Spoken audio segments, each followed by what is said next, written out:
Hi guys! Good afternoon everyone! What's up mga kalamon at kapatay gutom, madam people! Good afternoon everybody! Ayan na nga mga kalamon at kapatay gutom, kailangan ko nga itong i-voice record dahil nga nagpapamusic sila ate John. Kami ng amo ko sa clubhouse dahil nga nagbayad kami ng association namin. Yun mga kalamon, yung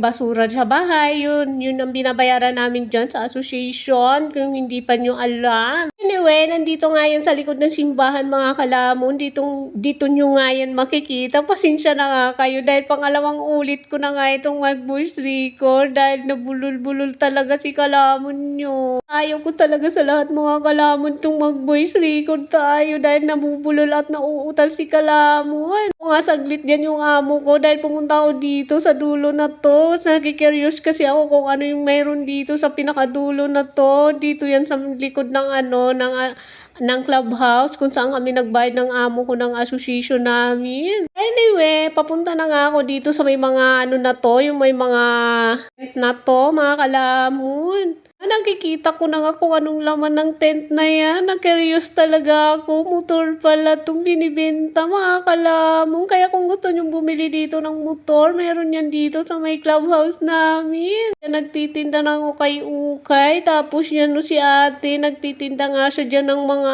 inumin. Mga inumin mga kalamon, mga sagot gulaman yung tinitinda niya.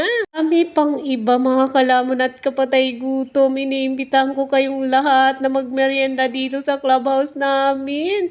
Kung hindi nyo pa nga alam, marami ditong nagbibinta ngayon. Dahil ang alam ko lang, yung may kainan lang talaga ng nung lunch, almusal, yun mayroon dito. Pero ngayon, marami na. Ayan nagulat talaga ako mga kalamon dahil marami na nagtitinda dito. Amo ko nagulat siya dahil marami na palang mibinta dito ng mga pangmerienda, snack, tapos may inumin pa dyan na malamig na sagot gulaman. Tawang-tawa nga dyan si ate sa akin. Ayun nga, pinukus ko nga yan pero malabo pa rin mga kalamon. Ayun na nga si ate, sabi ko nga ate, magiging sikat ka ngayong araw na to. Charis! Ko nga dyan si ate, tapos ayan sa dulo niya, mayroon dyan nagtitindang takoyaki, saka siomay. Ang iba, may tinda pa nga sa dyan na alak. Sabi ko, may nagtitinda pala ditong alak, ganitong tanghaling tapat. Pwede ka mag-inom dito mga kalamon kasi nga, nasa forest ka. Pakalaki dito ng puno, hindi mo talaga mararamdaman ang init.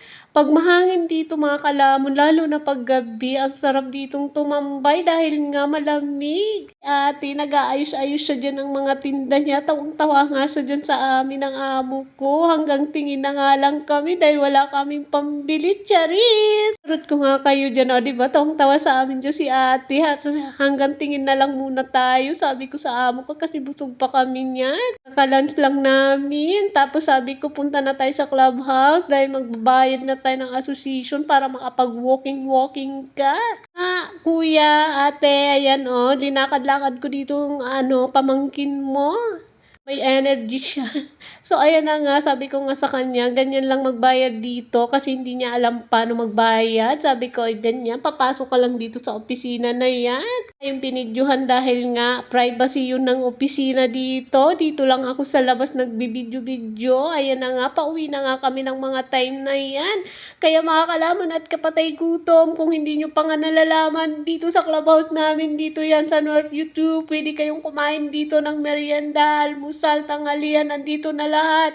Kaya mga kalamon, last eat! Maraming salamat kung hindi ka pa nakapag-like and subscribe sa aming page. Sana i-like, follow nyo po kami sa aming page ni Vlogger Girl, YouTube, Facebook, and TikTok. Maraming salamat. Bye-bye mga kalamon at kapatay gutom. See you guys! Bye!